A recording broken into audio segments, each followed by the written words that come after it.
Short of breath after a single flight of stairs. You reach the landing and have to pause. 30 seconds, maybe a minute, just to catch your breath. You tell yourself it's just being out of shape, or blame the elevator you've been taking for months. But what if that little scene is your heart asking, quietly, politely, for help? Before we go any further, a quick promise. Everything here is explained in plain language and grounded in real research. My goal is clarity, not fear. This video is educational and does not replace a consultation with your clinician if anything here describes you. Let's start where most people notice it first: breathlessness that feels disproportionate to the effort. If one flight of stairs leaves you more winded than your peers, especially if you have to stop to breathe, that's a clue worth tracking. Breathlessness can come from lungs, heart, anemia, conditioning, even anxiety. But when the heart struggles to supply working muscles, or when fluid backs up toward the lungs, your breathing can feel tight or shallow after light exertion and improve with rest. If this pattern is new or worsening over weeks, don't ignore it. Large clinical resources emphasize that shortness of breath is commonly linked to heart causes like heart failure or coronary disease when it appears with activity and eases with rest. That pattern, often called exertional dyspnea in medical settings, deserves attention if it's progressive or paired with chest pressure, palpitations, or ankle swelling. A useful self-check is the simple talk test. If climbing a single flight leaves you unable to speak a full sentence without pausing for breath, mark that down. Closely linked to that is a sensation many describe not as pain, but as weight, chest pressure, or heaviness with effort, sometimes worse in cold weather or after a heavy meal, and often calming down when you stop. That pattern, discomfort with exertion, relief with rest, is a classic sign that the heart muscle may be asking for more oxygen than it's getting. Real-life heart symptoms are often quieter than movie scenes. People say it feels like a strap tightening across the chest or a hand pressing on the sternum. If that heaviness radiates toward the left arm, jaw, neck, or back, if it clusters with breathlessness or cold sweats, or if it wakes you at night, act fast. Cardiovascular guidelines stress that new, worsening, or rest symptoms need urgent evaluation. While indigestion or musculoskeletal strain can mimic these sensations, the safer rule is exertional pressure that reliably settles with rest is not normal aging. Now, something many people shrug off: ankles that leave sock marks by evening and seem puffier at the end of the day, especially alongside a rapid 2 to 4 pound weight increase over 2 or 3 days. Occasional mild swelling after long standing can be benign, and chronic venous insufficiency is common. But consistent, pitting swelling, where your thumb leaves a dent, and quick weight gain can mean your body is retaining fluid. That can happen when the heart isn't pumping efficiently, allowing fluid to back up into tissues. Major heart health organizations list ankle swelling and sudden weight gain among key heart failure warning signs. Practical cues help. Note whether both legs swell or just one, how high the swelling goes, whether shoes feel tighter by evening, and whether you're waking to urinate more at night. A common mistake is chalking it up to heat or just salt.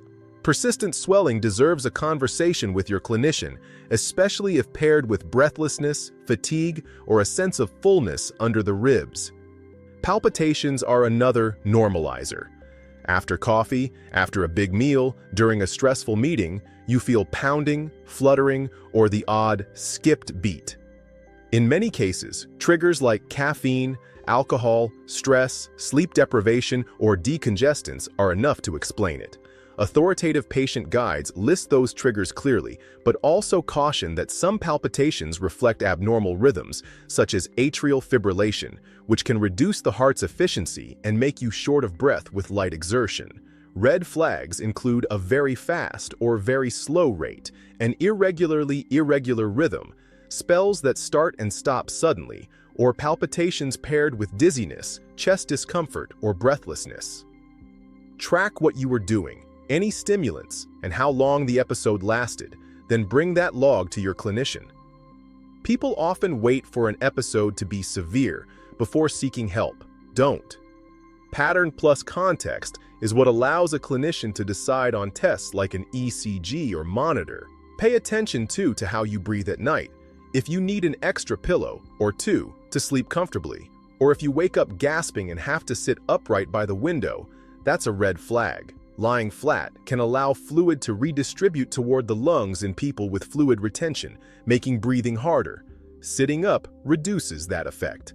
National Heart Health guidance includes shortness of breath when lying down and waking breathless at night among common heart failure symptom patterns that warrant evaluation and sometimes urgent care, especially if they're new or worsening.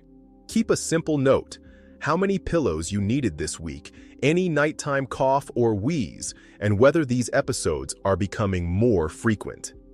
A frequent error is to treat it purely as reflux or allergy without considering the heart. Those conditions can coexist, but worsening nighttime breathlessness belongs in your notes and in your next visit. There's also a stealthy sign that often affects women: unrelenting, unexplained fatigue.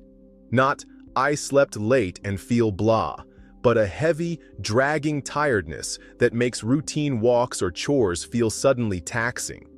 Harvard-affiliated experts have highlighted that women, in particular, may report fatigue, shortness of breath, nausea, or sleep disturbance in the weeks leading up to a cardiac event, and may not have the classic, crushing central chest pain at all. That doesn't mean chest discomfort is rare in women. Newer guidance underscores it's still the most common sign. The key is to respect atypical clusters. When fatigue pairs with breathlessness on mild exertion, dizziness, or cold sweats, treat it with the same seriousness. Document it, look for patterns, and seek evaluation. Many caregivers mislabel this as burnout or busy season. If the timing, triggers, and recovery don't match your usual life stress picture, put it on the heart radar. Finally, notice what happens when you stand up. If the room tilts, your vision tunnels, or you feel close to fainting in those first seconds on your feet, you might be experiencing orthostatic drops in blood pressure. Dehydration, medications, hot showers, or simply standing up fast can do it. So can rhythm problems or other cardiac issues that limit output. Reliable clinical resources describe dizziness upon standing as the hallmark of orthostatic hypotension. Occasional lightheadedness that resolves quickly after you sit is common, but frequent episodes that lead to falls, or episodes paired with an obviously abnormal pulse, need evaluation.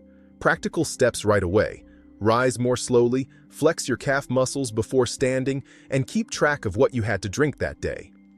The mistake to avoid is assuming it's just age. Recurrent near fainting is a data point, not a personality trait. Here's how to turn awareness into action, starting today.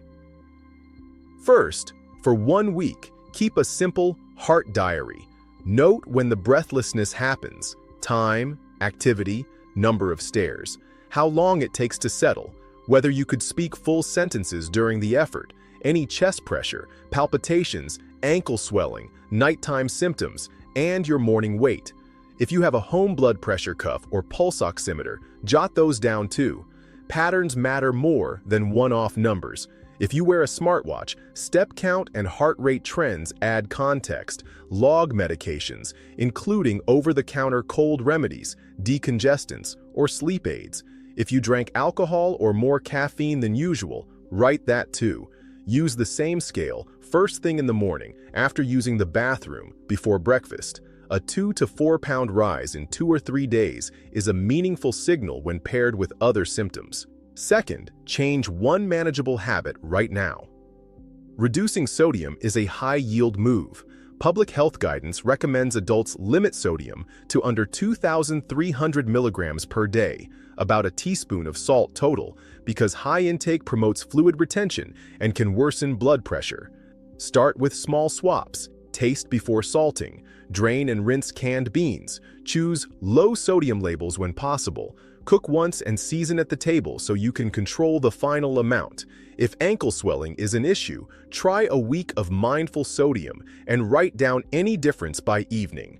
Then run a stimulant and sleep experiment. Keep caffeine to the morning, Avoid alcohol within 4 hours of bedtime, and put your phone on wind-down mode an hour before sleep. Many people find palpitations, nighttime breathlessness, and fatigue improve with those 2 changes alone.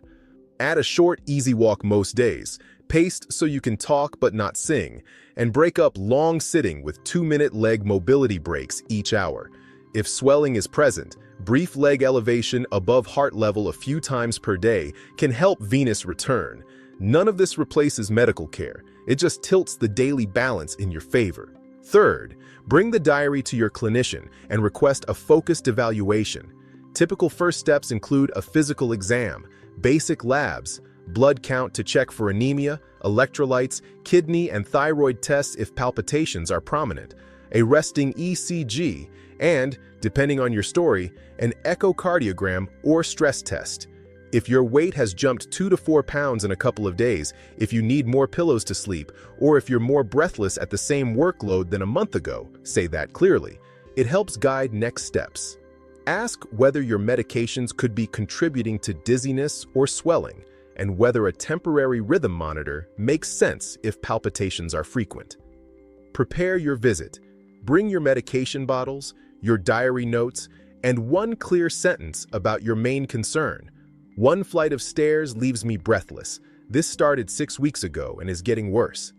If you have chest discomfort that lasts more than 5 minutes, breathlessness at rest that doesn't settle, fainting, or a resting oxygen saturation persistently under the low 90s on a reliable device, treat that as urgent and use your local emergency number. Professional societies consistently emphasize that sudden weight gain, worsening breathlessness, and edema are practical warning signs of fluid buildup that shouldn't wait. Let's lock in the picture so it sticks. Breathlessness out of proportion to effort is your body's way of saying, check the supply lines. Chest heaviness with exertion that calms at rest hints that the heart muscle is asking for more oxygen. Evening ankle swelling plus quick weight gain can signal fluid backing up rather than just hot weather. Palpitations aren't always ominous, but when they're irregular, very fast, or paired with dizziness or breathlessness, they matter. Needing extra pillows or waking breathless points to nighttime congestion, that's not just getting older. Unusual, crushing fatigue, especially in women, deserves the same seriousness as chest discomfort. And dizziness upon standing is common, but frequent spells or falls call for evaluation. Notice it early, write it down, and address it now. Perceiving the signal today can mean more good years with the people who matter to you. If this helped, drop a comment with the one symptom you're tracking this week. Share this with someone 50+ or anyone who says, it's probably nothing, and subscribe for more science-backed, plain English health guidance. Next up, how to test your heart fitness at home, science-backed. Information guides decisions, but it's not a diagnosis. Don't stop or start medications on your own. If something here resonates, bring your notes to your clinician and decide together.